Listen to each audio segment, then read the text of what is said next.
Bom, pessoal, então a gente já estudou tudo de dilatação, tudo que pelo menos pode cair no Enem ou na Unesp, ou até na FUVEST, né? Sobre dilatação. Vocês viram que não é uma matéria muito difícil, mas que exige aí umas contas um pouco chatas, que envolvem vírgula, envolvem potência de 10, que aí vocês têm que treinar fazer esse tipo de conta. Eu acho que essa pode ser a maior dificuldade de vocês, a questão de fazer as contas perto da matemática. Mas a matéria é bem simples, né? As equações são bem simples de entender e de guardar, certo?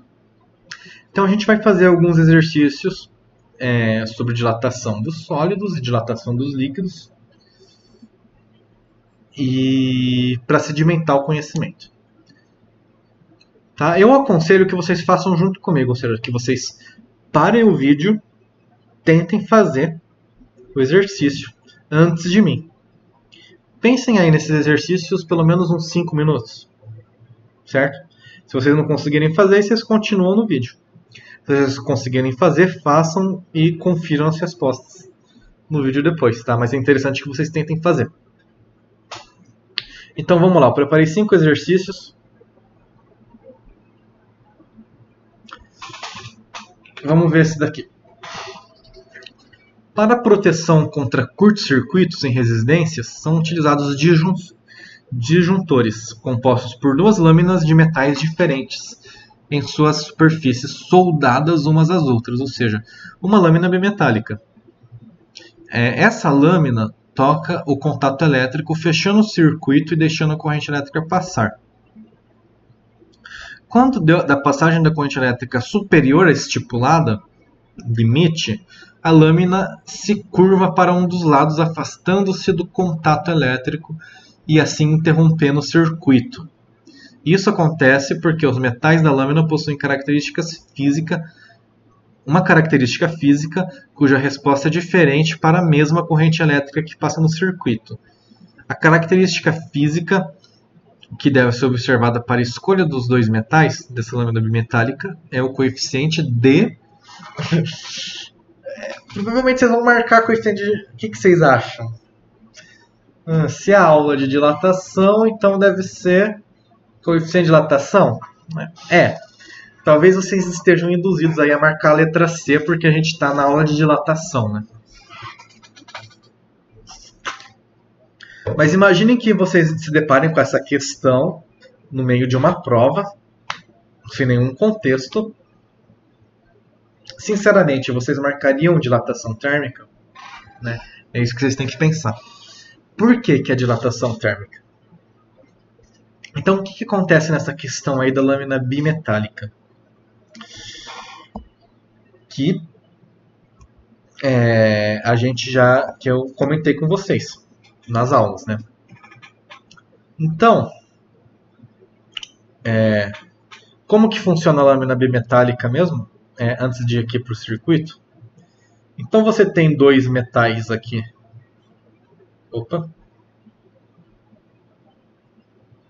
Dois metais aqui.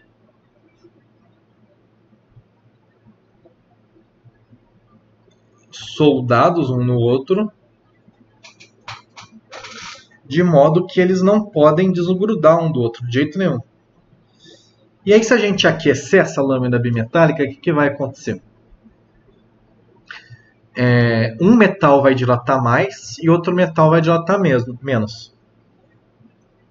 Vamos supor que esse laranja aqui dilate mais, certo? Esse metal aqui laranja dilata mais. Então, esse metal laranja tem um coeficiente de dilatação maior do que o metal preto.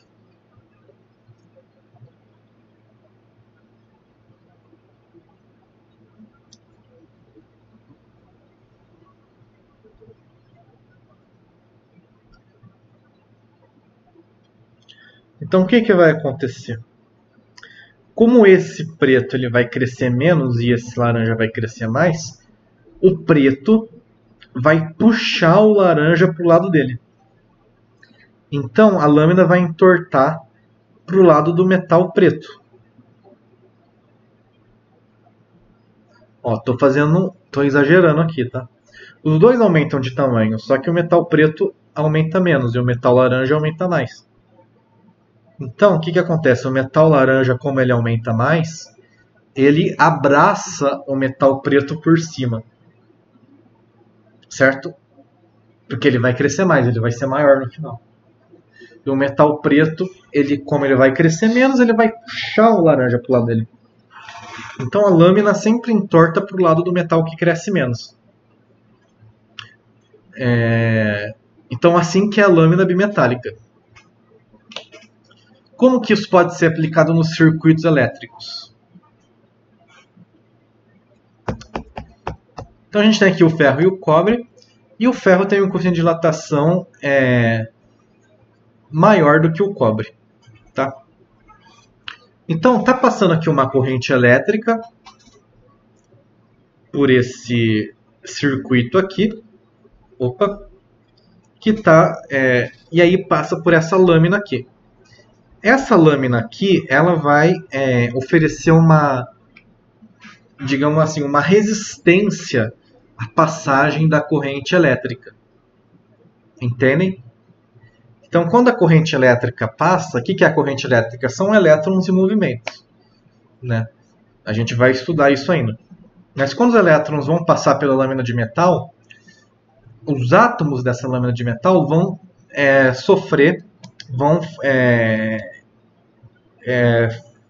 fornecer aí obstáculos para a passagem desses elétrons em movimento, para a passagem dessa corrente elétrica. Então a gente fala que o metal está resistindo à passagem da corrente elétrica. E aí, como resultado dessa resistência, quando a corrente elétrica passa por esse metal aqui, acontece um aumento da temperatura dele.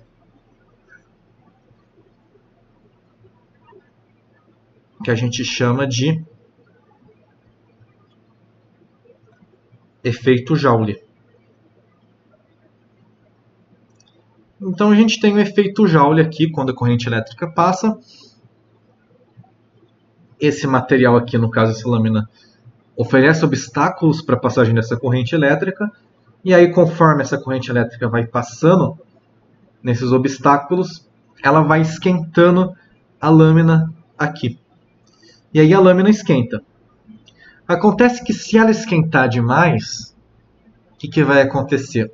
O metal vai dilatar. E aí, como o metal dilata, o ferro e o cobre, que são dois metais diferentes, um vai dilatar mais que o outro. Acabei de falar que o cobre ele dilata mais do que o ferro. Então, o cobre ele vai abraçar o ferro por cima e o ferro vai puxar o cobre para o lado dele, porque ele cresce menos. De modo que o circuito ele vai abrir, né? Porque a lâmina ela vai perder o contato aqui com a outra parte. E aí para de passar a corrente elétrica, porque o circuito agora está aberto. Isso acontece, como foi dito no texto, para evitar curto-circuito, né? Evitar aí, é um mecanismo aí para evitar o curto-circuito. Para não passar uma corrente superior à estipulada, né? Como ele falou aqui.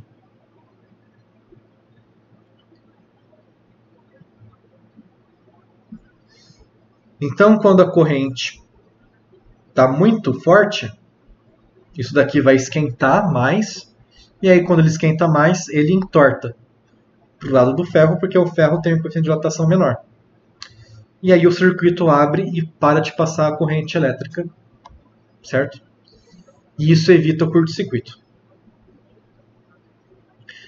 Então isso aí é uma aplicação da lâmina bimetálica, né? Que eu acho que eu até comentei com vocês. Para abrir e fechar circuitos, enfim. Que propriedade que a gente está usando aqui para... que propriedade física que a gente está usando aqui para abrir e fechar esse circuito? Dilatação térmica. o fato de um metal dilatar mais que o outro faz a lâmina entortar, né? Por que a lâmina entorta? Porque um metal dilata mais que o outro. Só por isso. Então a gente está falando aqui de dilatação térmica. Certo? Alguns alunos, né, eles poderiam marcar condutividade elétrica. Certo? Essa questão, digamos assim, ela está induzindo vocês a marcarem condutividade elétrica. Mas não tem nada a ver com condutividade elétrica, porque tanto cobre quanto ferro são condutores. Então não teria nada a ver com condutividade elétrica. É dilatação mesmo. Isso que faz a lâmina entortar. Certo? Bom, vamos para o próximo. Uma placa de alumínio com um furo circular no centro foi utilizada para testes de dilatação térmica. Em um dos testes realizados, inseriu-se no furo da placa um cilindro maciço de aço. A temperatura ambiente, o cilindro ficou preso à placa, ajustando-se perfeitamente ao furo, conforme ilustra a figura aqui. Então você tem aqui uma barra de aço aqui encaixada num furo aqui de alumínio, está preso. Tá? A gente não consegue soltar. O coeficiente de dilatação do alumínio é aproximadamente 2 vezes o coeficiente de dilatação do aço. Então a gente tem aqui o coeficiente do alumínio, ele é maior do que o do aço. 2 vezes maior do que o do aço, inclusive, né? Ele fala aqui.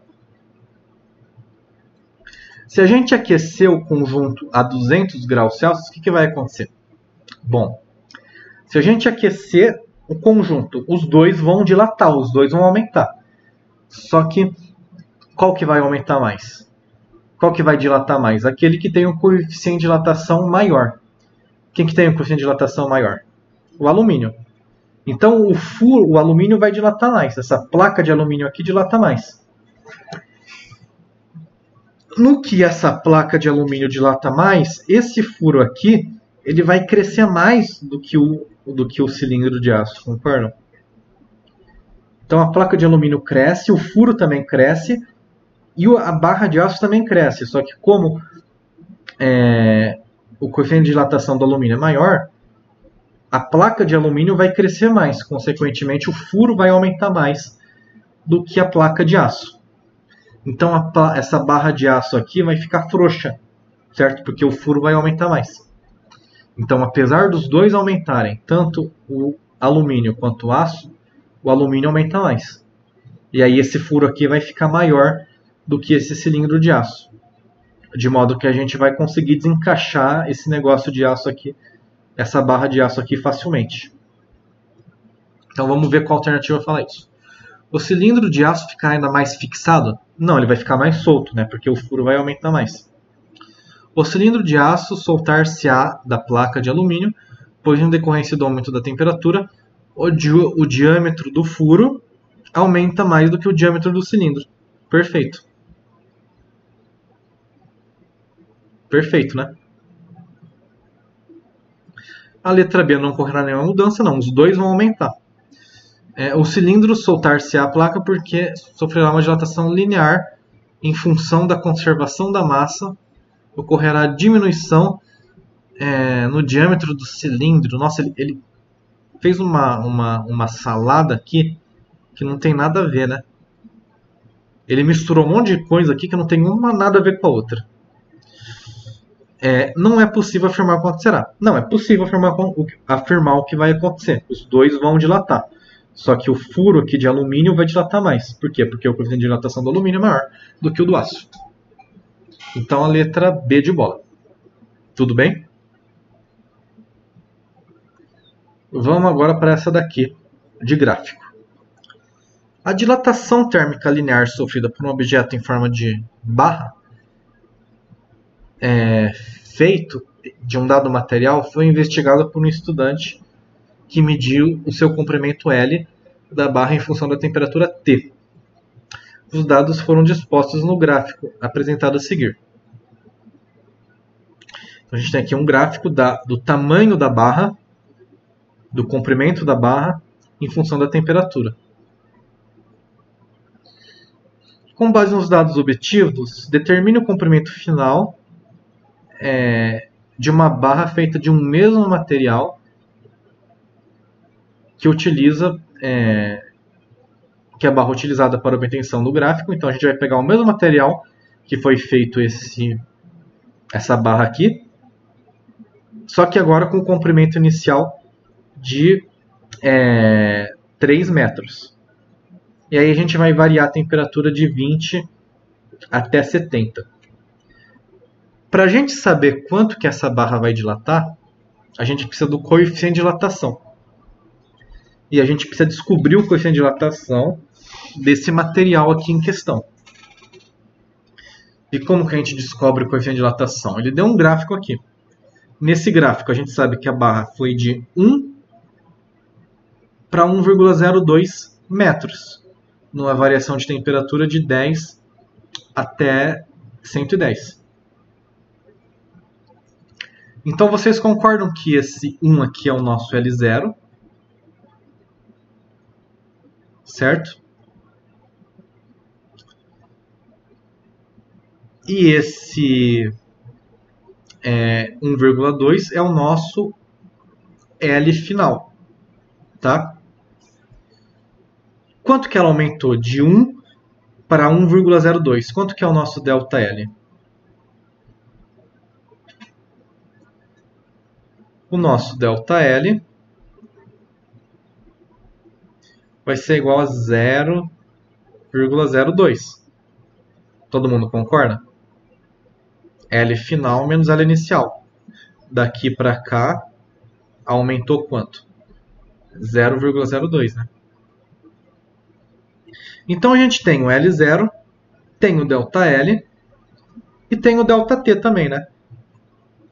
Quanto que é o nosso ΔT? Quanto que a temperatura aumentou de 10 até 110? Quanto que é o nosso ΔT? De 10 até 110 aumentou 100, né? Então a gente tem ΔT, a gente tem L0, a gente tem ΔL, dá para achar o coeficiente de dilatação linear tranquilamente. Lembrando que ΔL é igual a L0 vezes alfa vezes ΔT. Então o nosso coeficiente de dilatação linear vai ser o ΔL dividido por L0 vezes ΔT. Quanto que é o ΔL? 0,02.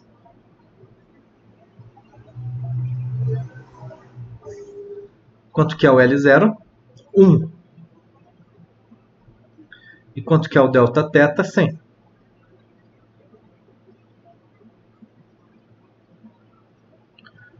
Bom, vamos passar tudo para a potência de 10 que fica mais fácil de fazer. Então 0,02 é a mesma coisa que 2 vezes 10 a menos 2. E 100 é a mesma coisa que 2... desculpa. E 1 vezes 100 é 100. E 100 é a mesma coisa que 10 a segunda, né? Então isso daqui vai dar 2 vezes 10 menos 2, menos 2, menos 4. Menos 4 graus Celsius a menos 1. Tudo bem? Então esse é o coeficiente de dilatação desse material. Agora ele quer que a gente calcule a temperatura final. Desculpa, o comprimento final de uma barra. Só que uma outra barra. Ela é feita do mesmo material, só que é uma outra barra com outro L0 e com uma outra variação de temperatura. Então nessa outra barra que ele quer que a gente calcule, o L0 é 3. E o ΔT, se a gente tem aqui um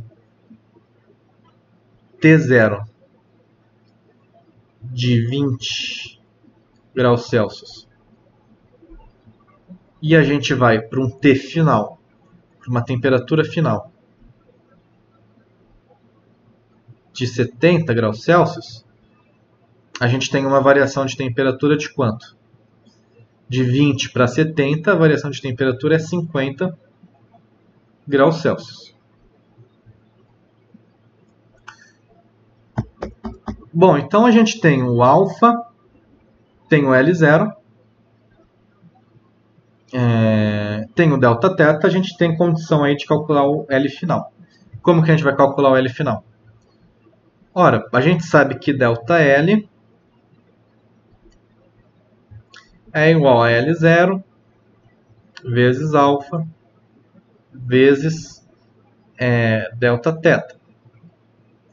Delta L nada mais é do que L menos L0. Isso daqui é igual a L0 vezes alfa vezes delta teta. Vou passar esse L0 para o outro lado. L vai ser igual a L0 mais L vezes alfa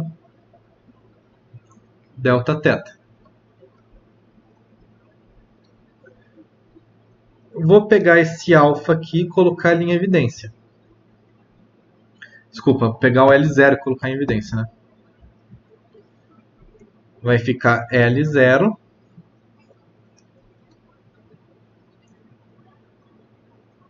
que multiplica 1 mais alfa delta teta. Isso daqui vai ser o nosso L final. Eu escrevi aqui só L, mas esse daqui que é o L final que ele falou aqui, né? Que é o que ele quer. Ele quer aqui o L final.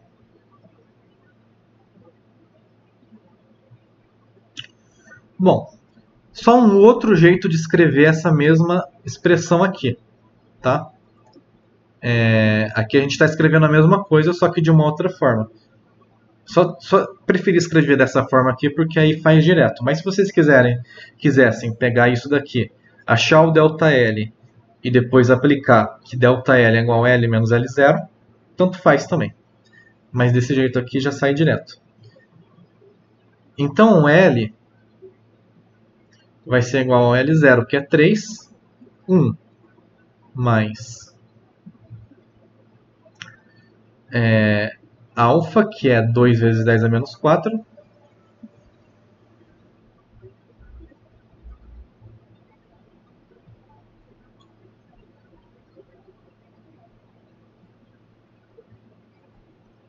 e delta teta, que é 50,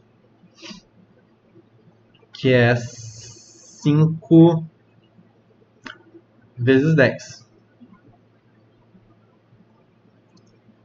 O L vai ser igual a 3, que é igual a 1 mais... Vamos fazer essa conta igual a gente grande? Vamos lá. Ó. 2 vezes 5, 10. Vezes 10, 10 a segunda. 10 a segunda vezes 10 a menos 4 vai ser 10 menos 4 mais 2. Vai ser 10 a menos 2. Tá?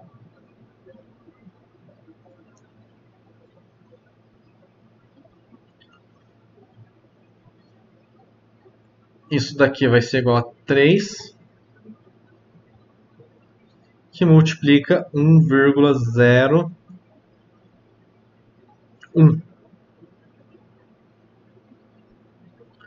que será a mesma coisa que 3,01. Então ele aumentou aí ele tinha 3 metros e ficou no final com 3,01 metros, né? Aumentou aí 0,01 metros.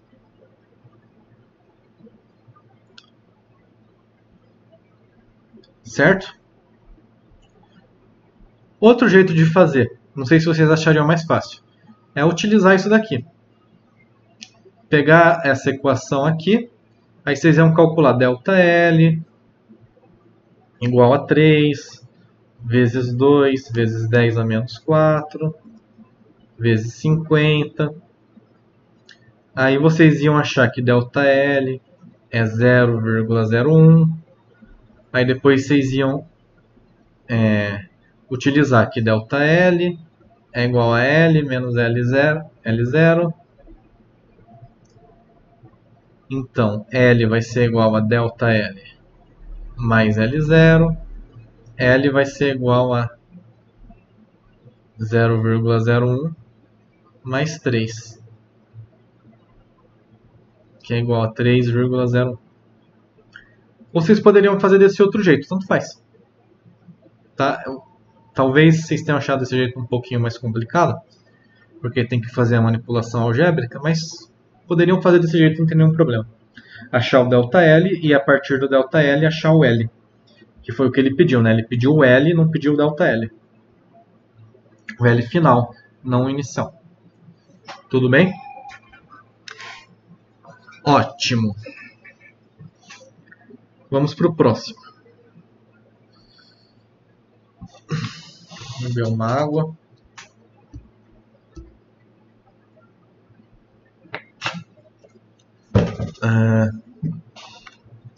Para uma análise física, um laboratório utiliza um sistema composto por um termômetro, um aquecedor, um recipiente com um ladrão e outro recipiente menor acoplado a este. O primeiro recipiente é preenchido até a altura do ladrão, com 400 centímetros cúbicos de um determinado líquido, conforme ilustra a figura. Então ele pegou aí um líquido, preencheu até a boca e aqueceu de 25 até 65. De 25 até 65, quanto que é o nosso Δθ? É 40, né? A gente tem um Δθ de 40. Como em geral os líquidos se dilatam mais que os sólidos, verifica-se o extravasamento da parte do líquido que fica armazenada no recipiente. Após o sistema voltar à temperatura inicial, o volume do líquido extravasado corresponde a 3,2 centímetros. Então vazou aqui um volume de 3,2 centímetros cúbicos. Aí ele deu o coeficiente de dilatação do recipiente.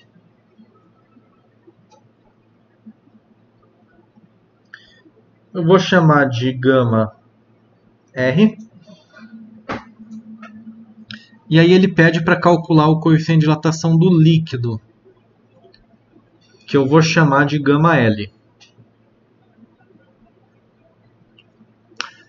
Ora, esses 3,2 centímetros cúbicos que vazaram é o tanto que o líquido dilatou aparentemente, porque quando esse sistema todo foi aquecido, o recipiente também aumentou de tamanho. Certo? Então ele passou a comportar mais líquido. Mas esse que vazou aqui é o que a gente chama de dilatação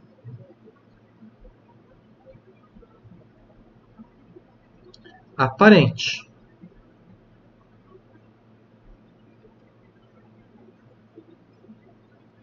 Que eu vou chamar de ΔVAP,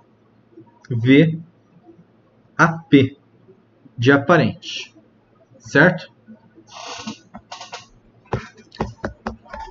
Ora, se a gente tem a dilatação aparente, a gente tem o Δθ, e a gente tem o V0, né, porque esses 400 centímetros cúbicos é o volume inicial do líquido,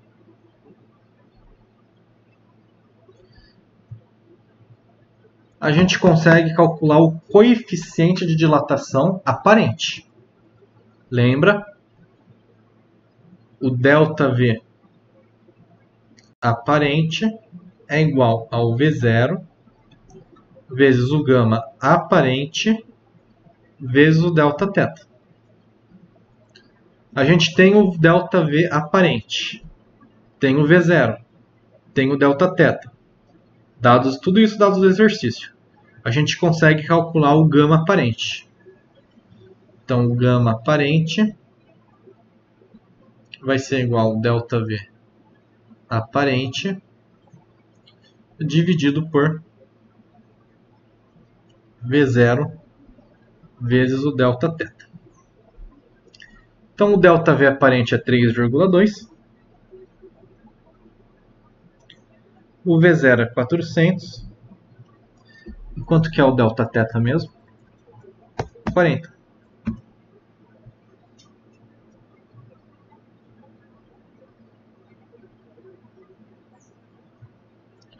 E aí, para variar, a gente vai passar isso para notação científica para ficar mais fácil de trabalhar. Então, 3,2 é 32 vezes 10 a menos 1, certo? 4 vezes 4, 16. Quantos zeros a gente tem aqui? 1, 2, 3 zeros. Então fica 10 a terceira.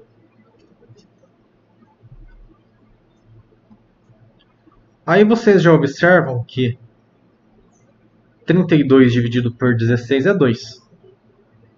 Então isso daqui dá 2. E menos 1, menos 3, menos 4. Então isso daqui vai dar 2 vezes 10 a menos 4. Então, esse é o coeficiente de dilatação aparente. E aí, como que a gente acha o coeficiente de dilatação do líquido? Ora, o coeficiente de dilatação do líquido a gente viu lá na aula teórica, porque isso acontece. Mas o coeficiente de dilatação do líquido vai ser igual ao coeficiente de dilatação do recipiente mais o coeficiente de dilatação aparente. O do recipiente ele deu 36 vezes 10 a menos 6. O aparente a gente acabou de calcular. 2 vezes 10 a menos 4. Pronto, só fazer essa conta. Obviamente, para fazer essa conta, a gente tem que passar tudo para a mesma potência. Então, isso vai ficar 36 vezes 10 a menos 6, mais...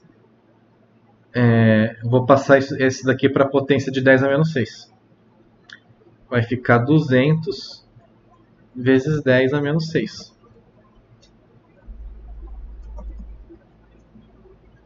Isso daqui vai ser igual a 236 vezes 10 a menos 6. Ou, se vocês quiserem deixar no mais correto do ponto de vista da notação científica, 2,36 vezes 10 a menos 6. Certo? Graus Celsius a menos 1. Tudo bem? Então um exercício aí bem tranquilo, bem legal para treinar aí a dilatação dos líquidos. Certo?